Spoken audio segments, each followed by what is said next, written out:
Let me show you one of the most useful iPhone shortcuts you can have. It instantly creates a QR code for anything you type or paste, and it works perfectly without any apps. So once you add that shortcut to your iPhone, just tap on it, you'll see two options, copy or write. If you tap write, you can type or paste any text, link, or number, and right after that, it instantly creates a QR code for it.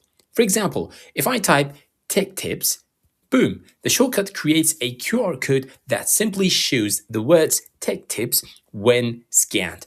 If I paste a YouTube link, it opens that video. If I paste a phone number, it will show that number. It even works for things like Wi-Fi passwords, so you can just scan to connect. It's quick, clean, and incredibly useful. You can share the QR code or save it straight to your photos. It is that simple, and honestly, every iPhone user should have this shortcut. I've put the link down in the description.